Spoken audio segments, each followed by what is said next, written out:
to The Hypnotist, the show that gives you inside access to cutting-edge hypnosis with real clients facing genuine issues. Brought to you by the hypnotherapist demanded by celebrities, CEOs, and even royalty, Adam Cox. These recordings took place live from Adam's clinic in London's world-famous Harley Street. So, get yourself comfortable and enjoy today's episode of The Hypnotist.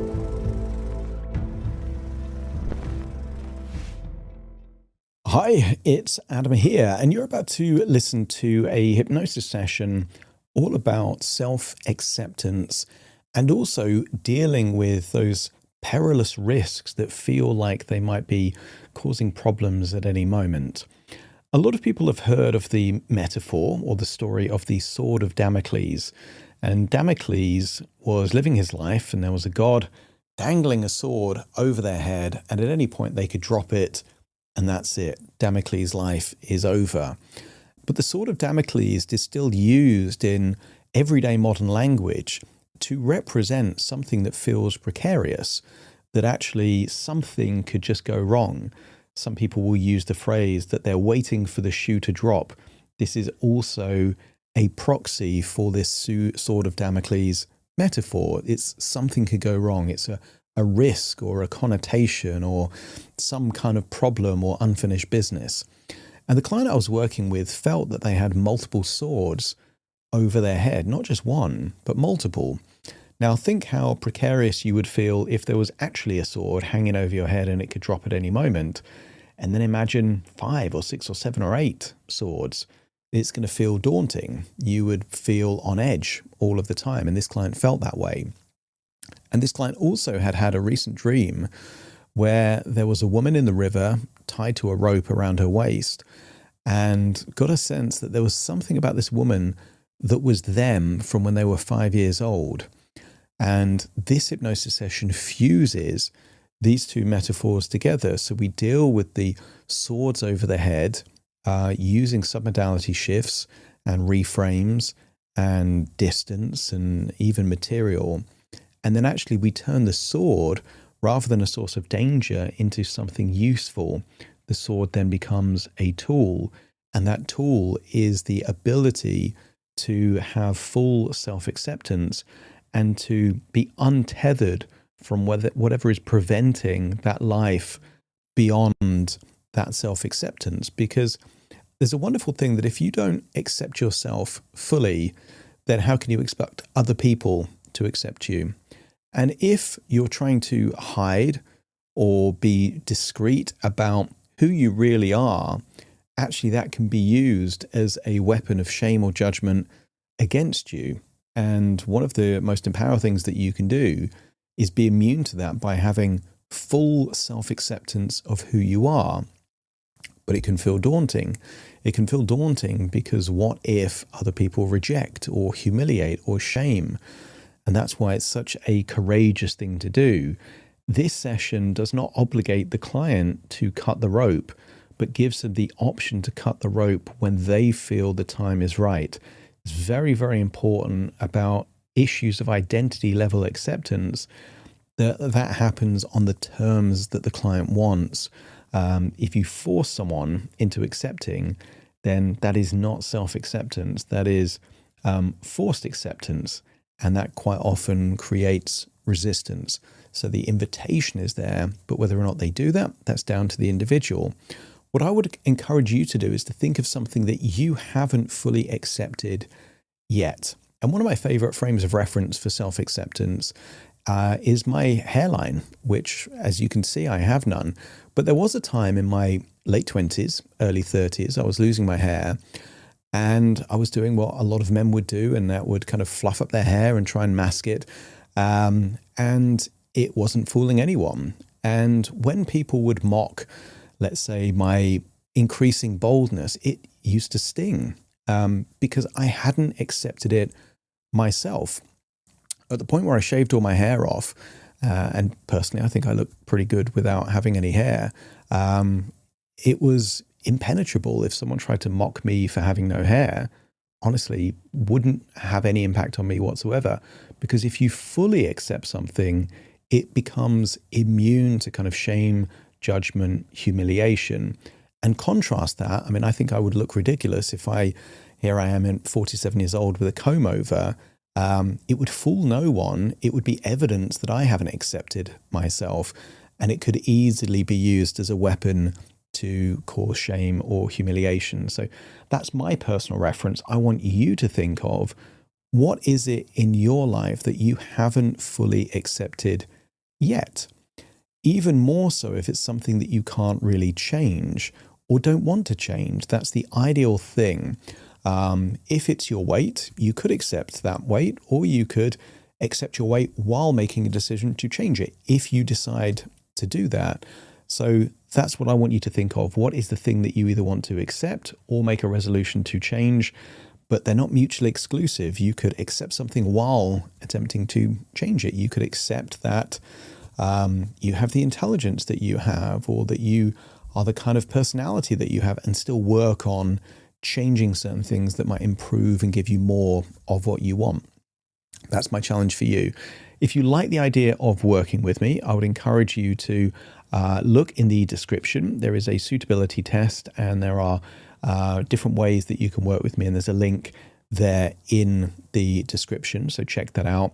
And where to find that, by the way, is the more info. There tends to be like a little 2-line summary, but if you click more info, it kind of expands, and then you've got all the links to different resources. So check that out. And for now, find a quiet, comfortable place where you won't be distracted or disturbed. Relax and enjoy the session.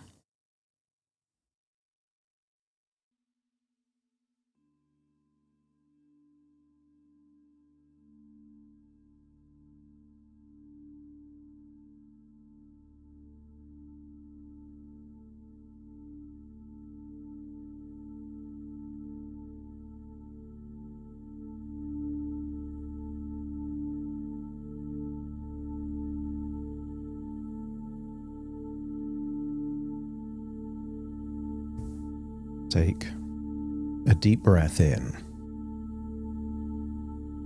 and as you breathe in that resourceful feeling of calm and relaxation. And as you exhale, feel a wonderful feeling of relaxation. As if any tension, stress, and worries are starting to leave your body every time you breathe out. Breathing in relaxation, exhaling tension. That's it.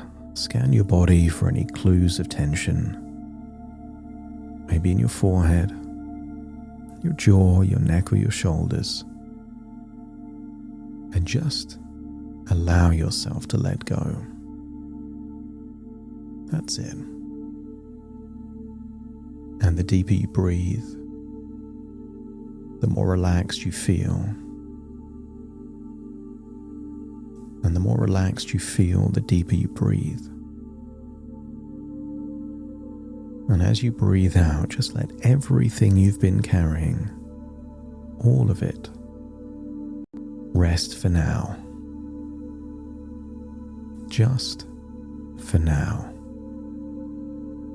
Because you've been carrying so much for so long. And you're allowed, entitled, justified to put it down. Even if it's just for a few minutes.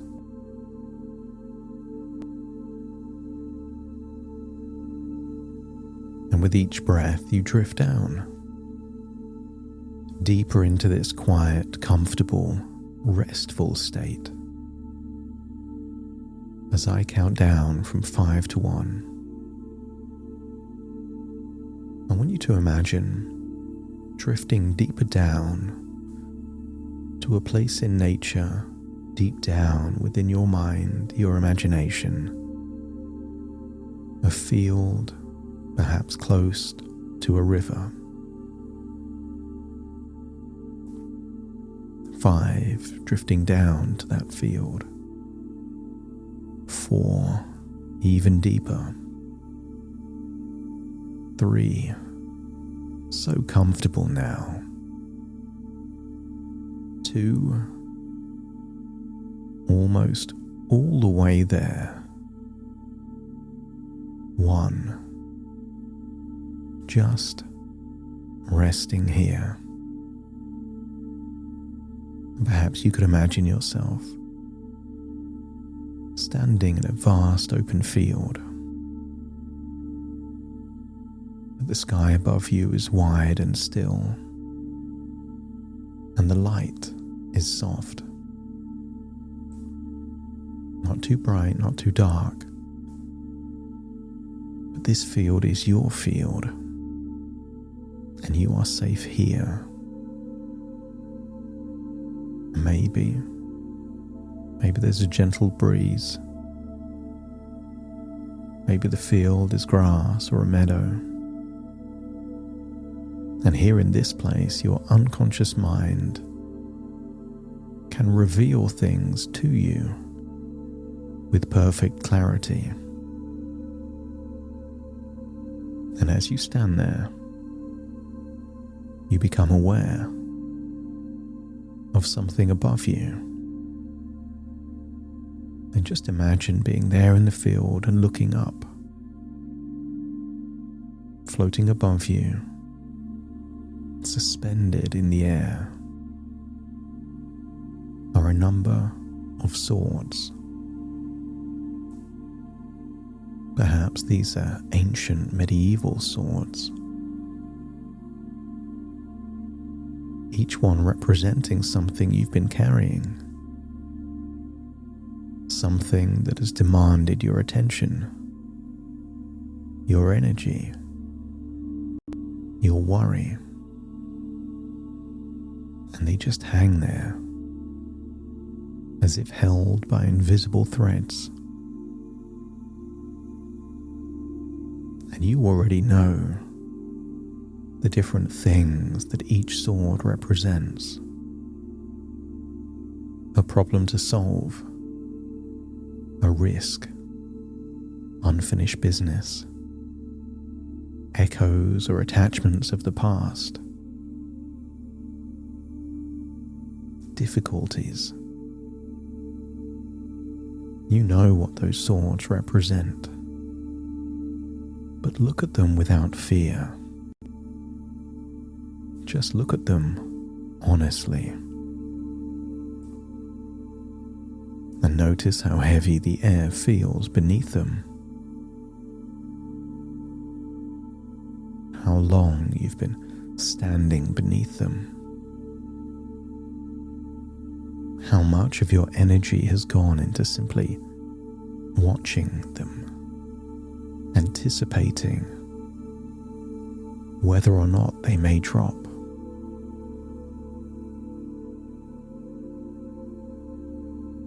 And now, as you keep watching, something interesting begins to happen. The swords, without you doing anything, begin to change. The steel, bright and hard, begins to soften just a little, just at the edges first, and then more. And they are still there. You can still see them, but somehow they feel less sharp, less threatening. They are still part of your life, but less scary, less precarious. And one by one you notice some of them drifting higher, just a little further away, as if the threads were pulling on the swords, taking them away from you.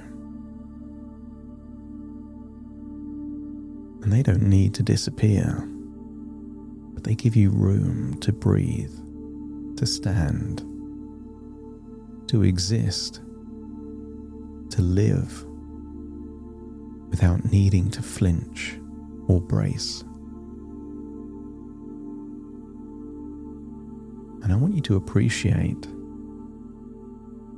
that some of those swords are mirages, echoes of the past. They look real, but only because they were in the past, and now, perhaps less so. And at least one of these swords is close to being resolved. One less sword to worry about. And I want you to imagine some of these swords, even in a worst case scenario, are harmless. And those swords you can turn to wood. I want you to imagine less swords, blunt swords, wooden swords, or just almost a hallucination of a sword.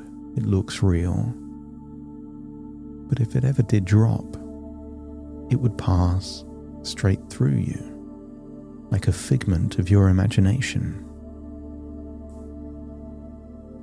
And I want you to feel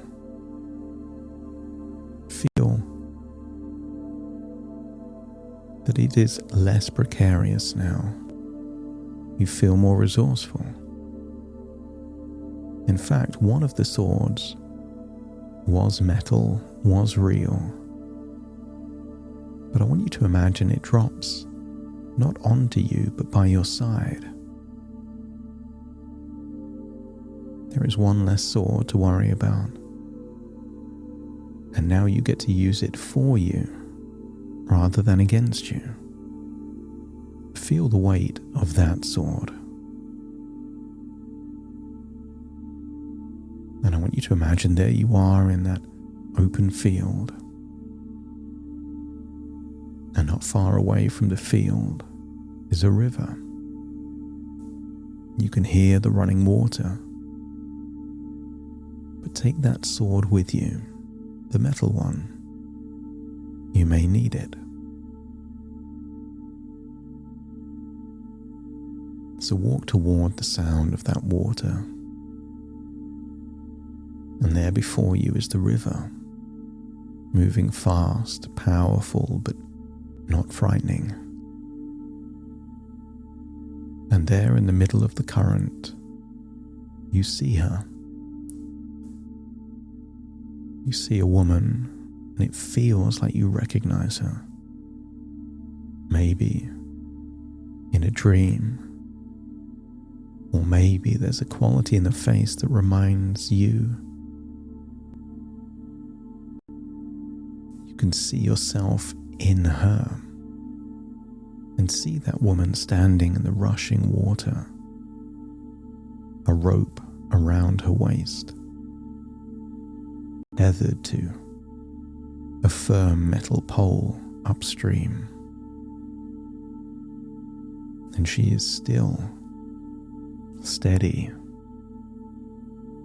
not swept away and not drowning, just holding. She looks at you and you recognize her, almost like there's a part of you that's been standing there since the age of 5, just holding on. Because holding on felt like the only safe thing to do.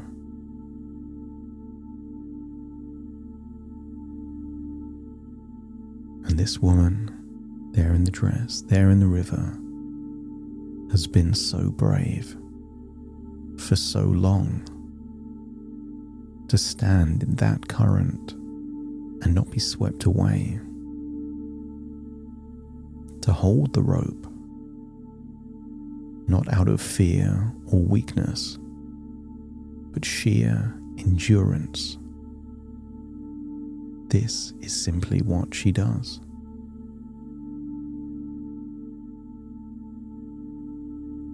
And you can imagine walking into the water now. You move toward her. You stand with her, not trying to pull the rope, not telling her what to do, just being there beside her. And perhaps for the very first time, she doesn't feel alone in the current. And maybe you could imagine looking at her in those deadpan eyes, not needing to say words, but conveying them. I see you. I have always been you. And you are not something to be ashamed of.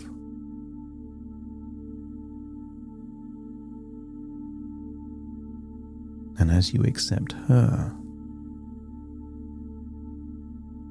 see her expression change, but feel something shift within you.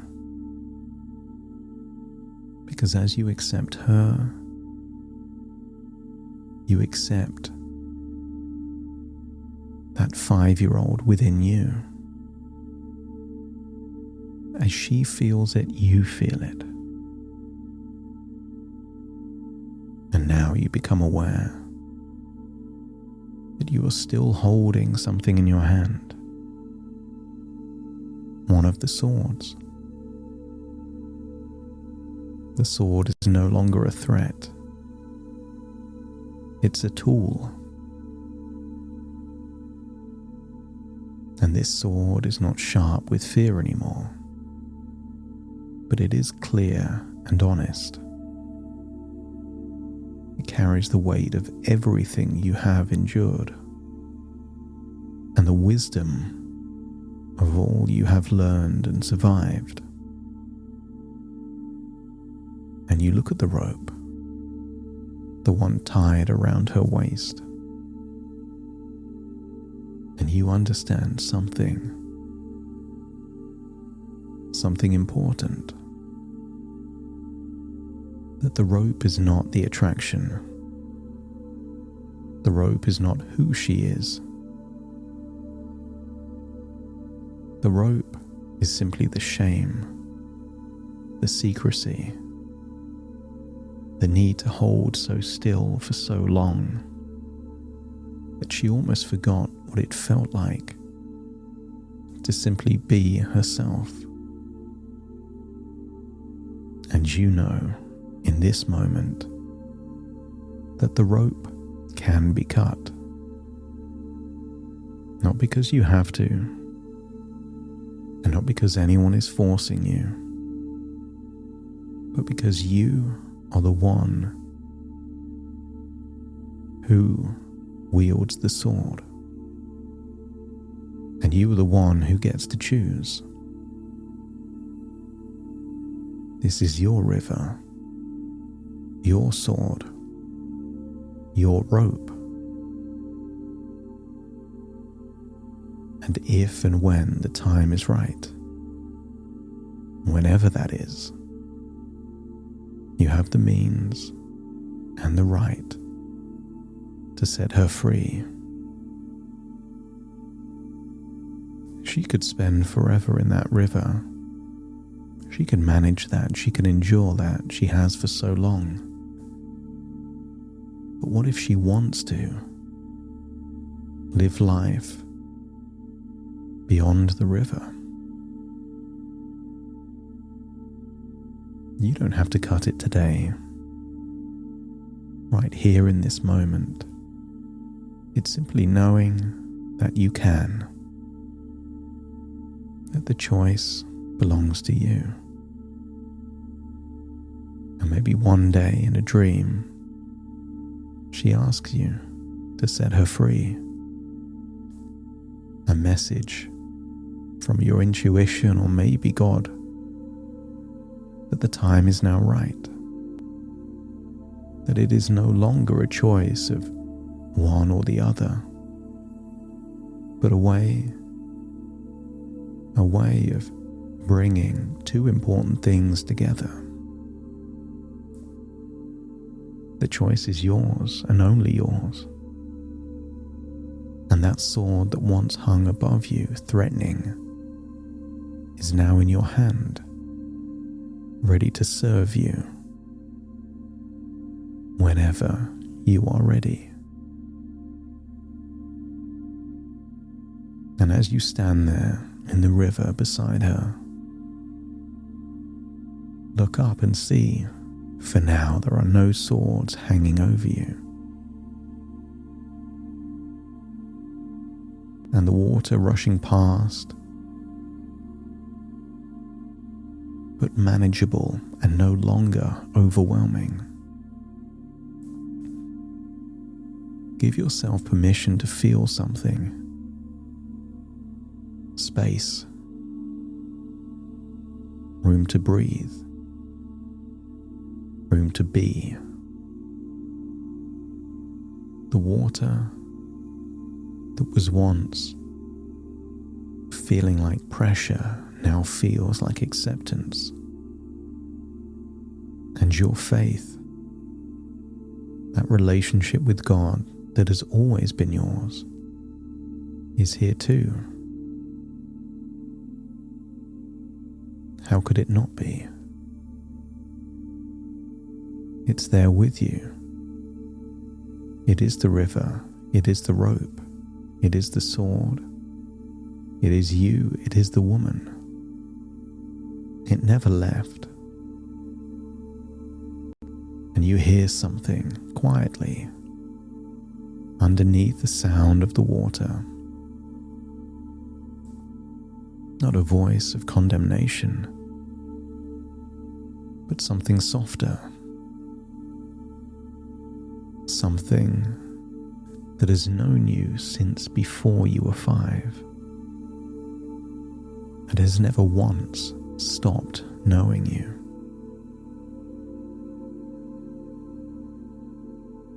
So allow that voice of acceptance to settle into your body now. Let it move into your chest, your shoulders, your hands. Because you are not diminished by what you carry, but you are remarkable because of how long you have carried it and how much life you have built in spite of it.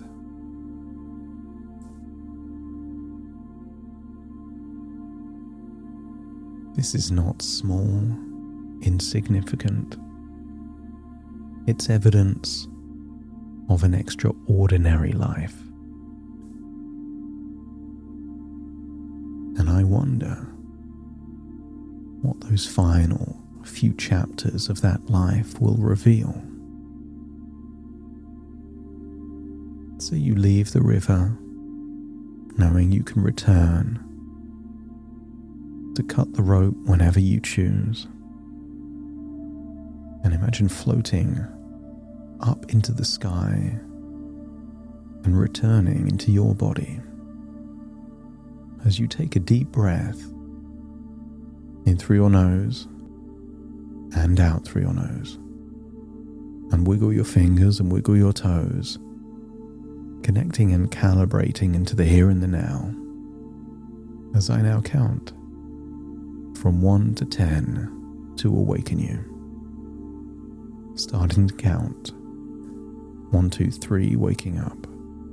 4, 5, 6, more alert. 7, 8, open your eyes, open your eyes. 9, 10, wide awake, wide awake, wide awake.